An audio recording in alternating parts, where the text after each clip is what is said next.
इंद्रियाणि पराण्याहुः इंद्रियेभ्यः परं मनः मनसस्तु परा बुद्धिः यो बुद्धेः परतस्तु सः। अर्जुन, इस शरीर से तू इंद्रियों को परे अर्थात सूक्ष्म और बलवान जान। इंद्रियों से परे मन है, ये उनसे भी बलवान है। मन से परे बुद्धि है और जो बुद्धि से भी अत्यंत परे है वो तुम्हारा आत्मा है, वही हो तुम। इसलिए इंद्रियों, मन और बुद्धि का निरोध करने में तुम सक्षम हो।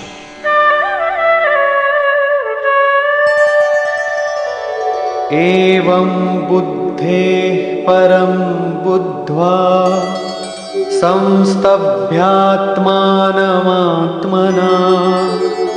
जहि शत्रुं महाबाहो कामरूपं दुरासदम्। इस प्रकार बुद्धि से परे अर्थात सूक्ष्म और बलवान अपने आत्मा को जानकर, आत्म बल को समझकर, बुद्धि के द्वारा अपने मन को वश में करके अर्जुन इस काम रूपी दुर्जय शत्रु को मार। काम एक दुर्जय शत्रु है। इंद्रियों के द्वारा ये आत्मा को मोहित करता है, तो अपनी शक्ति समझकर, आत्मा को बलवान समझकर काम रूपी शत्रु को मारना है। कहने की आवश्यकता नहीं है कि ये शत्रु आंतरिक है और युद्ध भी अंतर्देश का ही है। निष्कर्ष, इस अध्याय में उन्होंने कर्म को परिभाषित किया कि यज्ञ की प्रक्रिया ही कर्म है। सिद्ध है कि यज्ञ कोई निर्धारित दिशा है। इसके अतिरिक्त जो कुछ भी किया जाता है वो इसी लोक का बंधन है। योगेश्वर श्री कृष्ण जिसे कहेंगे वो कर्म मोक्ष से शुभात, संसार बंधन से छुटकारा दिलाने वाला कर्म है। श्री कृष्ण ने यज्ञ की उत्पत्ति बताई, ये देता क्या है उसकी विशेषताओं का चित्रण किया, यज्ञ करने पर बल दिया। उन्होंने कहा इस यज्ञ की प्रक्रिया ही कर्म है।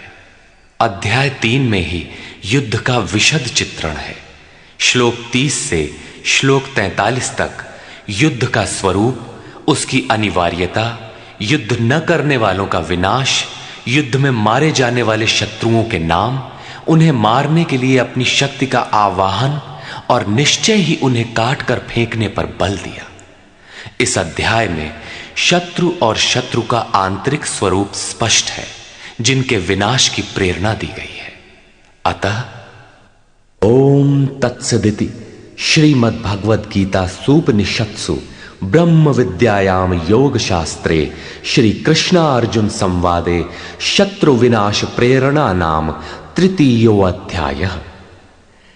इस प्रकार स्वामी अड़गड़ानंद कृत श्रीमद् भगवद गीता के भाष्य यथार्थ गीता का 3रा अध्याय पूर्ण होता है। हरि ओम तत्सत।